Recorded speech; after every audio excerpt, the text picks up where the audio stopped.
السلام عليكم.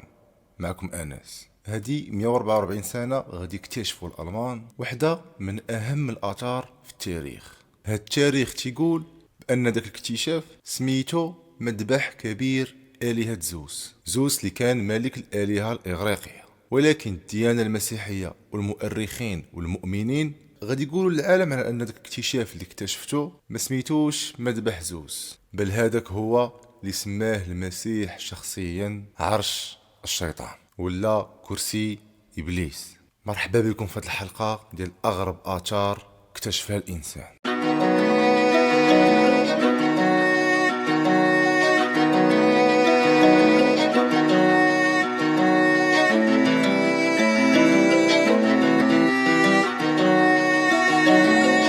هاد العرش غادي تكتشف واحد المدينة كاينة في تركيا. هاد المدينة سميتها بيرغاما.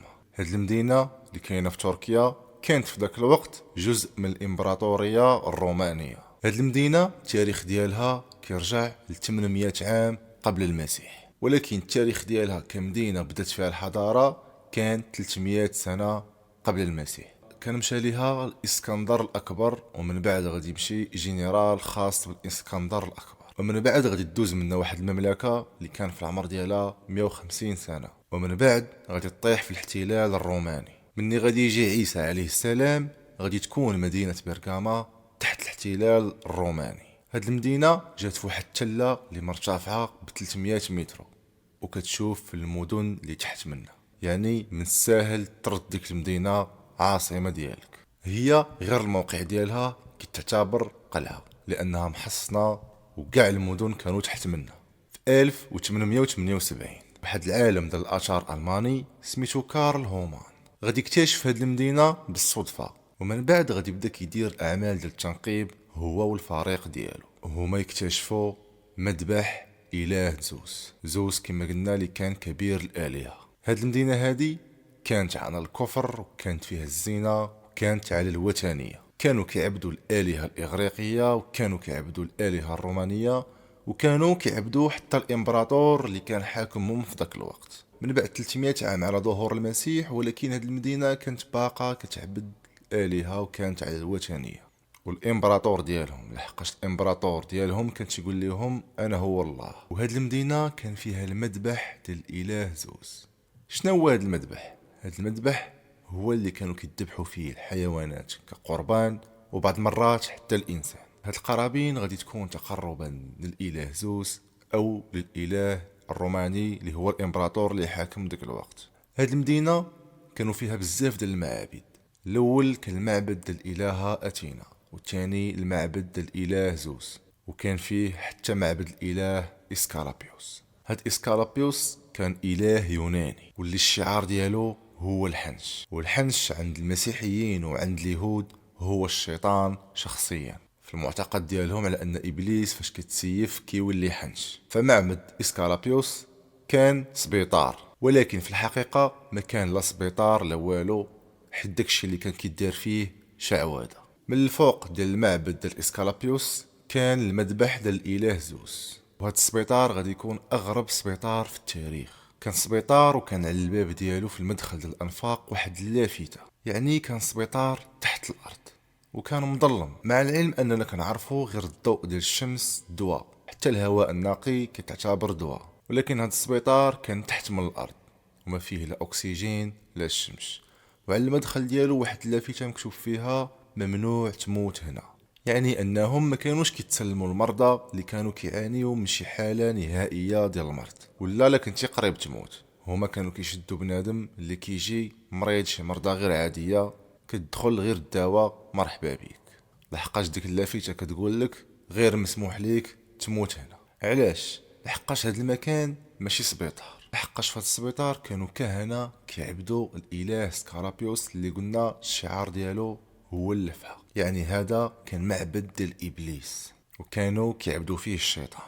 وبما ان الشعار ديال الدواء والعلاج هو الحنش، يعني ما مسموحش لك تموت، لانك الا متي غادي تفضح الحنش وغادي تفضح ابليس، على ان ابليس ما كيقدرش يداوي.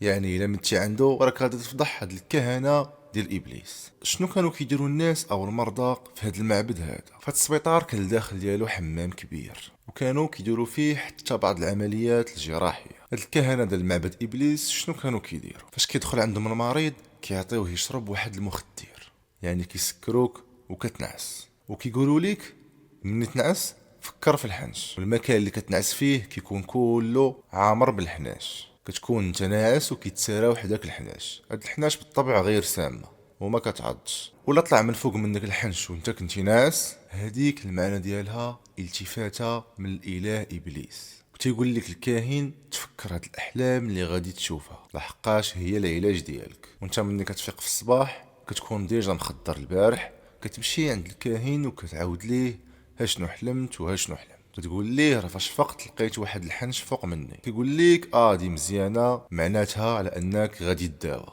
كيقول ليك من المعنى ديال الحلم ديالك كيوصف ليك الدواء. وشنو كنتي كدير انت؟ كتشد الطين وكتشكل منه العضو اللي كيضرك، مثلا يدك اللي كانت مهرسه ولا رجلك اللي كانت مهرسه، اي عضو كتعاني من الالم فيه. ومن بعد داك المجسم اللي كتقاد من الطين كتهديه للاله سكارابيوس اللي هو ابليس من طبيعه الحال.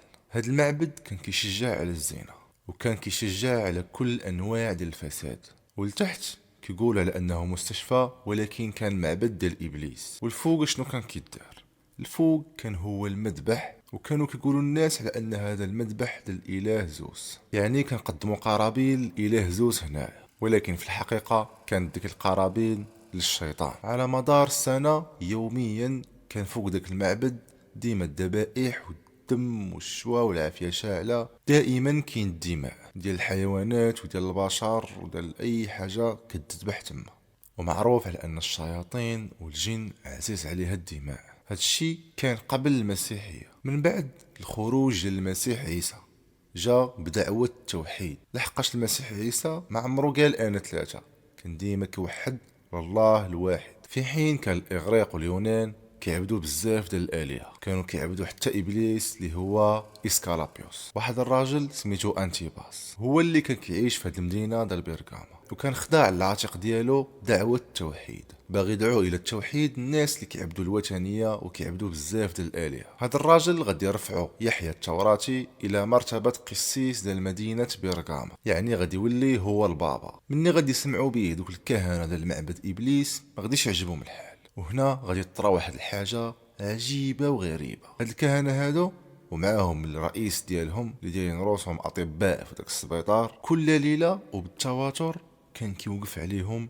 ابليس شخصيا. طبعا كان كيوقف عليهم في المنام ديالهم، كان كيقول لهم على انني انا والشياطين ديالي دوك الدعوات والصلوات ديال الاسقف انتيباس ما بقاوش كيخليونا ندخلوا بيرغام، لحقاش الدعوات ديالو جرات علينا من بيرغام كامل. غادي يقول لهم على ان الملائكه ديالو طردونا وجراو علينا. شنو غادي يديروا الكهنه ديال المعبد ديال ابليس؟ غادي يشدوا انتيباس وغادي يديوه للحاكم الروماني اللي كان كيحكم مدينة بيرغاما نيابة على الامبراطور اللي كان في اليونان. غادي يقولوا لي على ان هذا السيد هذا راه كيكفر بالديانه الوثنيه، وكيقول لك على ان الاله راه ماشي هو الامبراطور وماشي هما الالهه اللي عندنا، وتيقول لك على ان الاله راه هو واحد هو اللي خالق السماوات والارض. الحاكم غادي يقول لي غادي دير جوج ديال الحوايج. اول حاجه غادي دير قرابين للتمثال ديال الامبراطور، طلب منه يحط قرعه ديال الشراب والند. والشيء الثاني قال ليه قول على ان ربك والاله ديالك هو الامبراطور اليوناني. ولكن انتيباس كان موحد وكيامن بالدعوه ديال المسيح عيسى،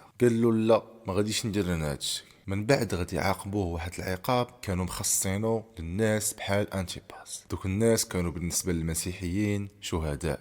كان في المعبد ديال ابليس واحد التمثال ديال الثور كان مصنوع من النحاس، كان كيتحل وكيخشيو اي واحد وسط منه اللي بغاو يعاقبوا، كيسدوا عليه وكيشعلوا الحافيه تحت منه. كان داك الانسان اللي تيكون وسط من داك الثور الجسم ديالو كان كيطيب بشويه وكان كيتحرق حتى كيدوب العظم على اللحم.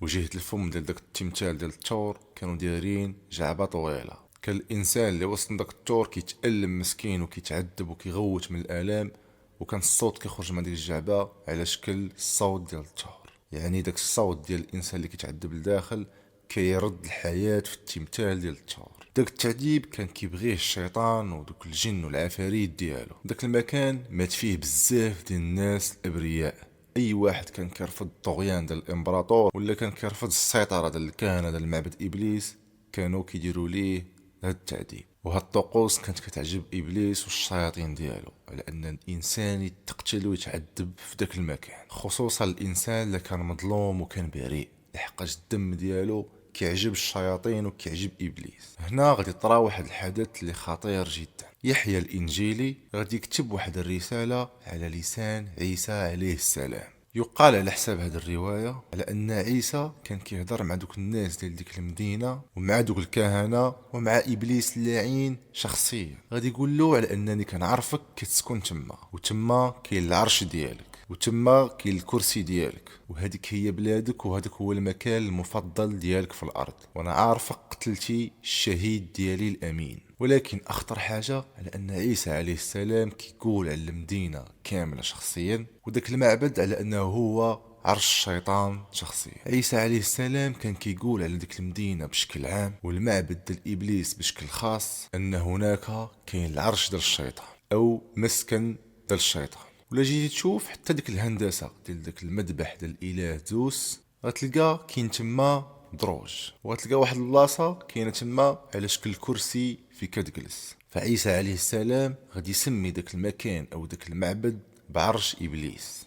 لو نرجعوا للالمان وداك الالماني اللي اكتشف داك المكان غادي يطلب من الدوله العثمانيه انهم يجمعوا ويفككوا داك المعبد كامل ويديوه لالمانيا. غادي توافق الدولة العثمانية. العلماء ديال الاركيولوجيا الالمان غادي يفككوا عرش ديال الشيطان حجرة بحجرة وغادي يديوه لواحد المتحف كاين في المانيا وغادي يحطوه تما للزوار، وكانوا كيجيو الزوار من العالم كامل يشوفوا العرش ديال ابليس. من بعد في 1930 غادي تجي الحرب العالمية الثانية وغادي تنهزم المانيا. واغرب حاجة واخطر حاجة لأن البلاشفة الثوار الماركسيين والشيوعيين وحتى الملحدين اللي تقول لك حنا ما كنقابلوا حتى شي حاجة غادي يوصيو للاتحاد السوفيتي انهم يجيبوا عرس الشيطان لروسيا. وبالفعل غادي يجيو الخبراء الروس وغادي يفككوه للمرة الثانية حجرة بحجرة، وكانوا حريصين على انه حتى حاجة ما تهرس، وغادي يديوه الهرميطاج ديال سانت بطرسبرغ وتما غادي يعاودوا يركبوه. ولكن هما ما غاديش يديروا بحال الالمان، ما غاديش يفتحوه للزوار، غادي يبقى عند روسيا عند الملحدين والبولشوفيين 13 سنه. اش كانوا كيديروا به؟ من وسط الهرميطاج ديال سان بيترسبرغ كندويو على معلمه الطول ديالها 26 متر والعرض ديالها 20 متر والارتفاع 9 امتار. كانوا كيديروا فيه طقوس دمويه وكانوا كيديروا طقوس ديال عباده الشيطان، كانوا كيديروها البولشوفيين والماركسيين وحتى الملحدين. غادي يبقى عندهم 13 سنه ومن بعد كروتشوف غادي يوافق على انهم يردوه لالمانيا. وبالفعل غادي يرجع لالمانيا، غيتفكك المره الثالثه حجره بحجره وغادي يتم النقل ديالو. هنا عندنا واحد الوقفه مهمه جدا. عيسى عليه السلام قال على ان داك المكان هو عرش ديال الشيطان.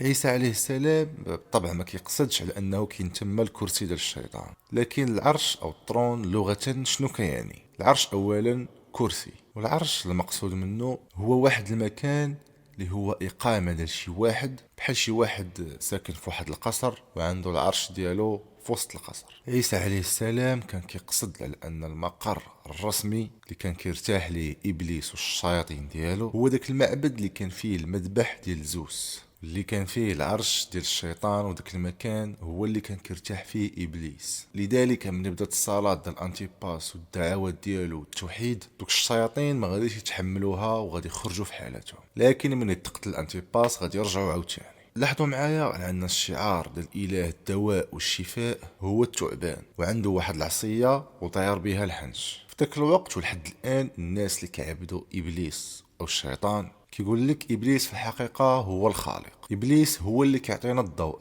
لان في الحقيقه لوسفر جايه من لوس اللي هي الضوء، لوسفير كتعني حامل الضوء، وان ابليس هو الذي يحيي ويميت، وان الشفاء بين اليدين ديالو. لذلك داك الصراع التاريخي بين الاتباع ديال ابليس وبين الاتباع ديال الله اللي هما الانبياء والناس الصالحين، لذلك داك الصراع التاريخي بين الاله والاتباع ديالو سبحانه وتعالى اللي هما انبياء والاتباع ديالهم والناس الصالحين، اتباع ديال دعوات التوحيد، بين اتباع ديال ابليس دعوات ديال التعدديه ديال الالهه حتى الوثنيه وعباده ابليس. لذلك الكثير ديال الحكام في التاريخ كانوا في الحقيقة من عبدة إبليس، وكانوا كيشوفوا على أن القوة والسيطرة والحكم ما كيجيش من عند الله، كيعطيها لك إبليس وما كيعطيهاش لك الله سبحانه وتعالى. وحتى الدواء والاستشفاء والشفاء كانوا كيشوفوه على أنه كله كيجي من عند إبليس. عرش إبليس مازال كاين في المتحف في برلين، وممكن أي واحد يمشي يشوفه، لكن في الحقيقة كتعتبر أغرب معلمة اكتشفها الإنسان في التاريخ، وأعجب معلمة اكتشفها الإنسان.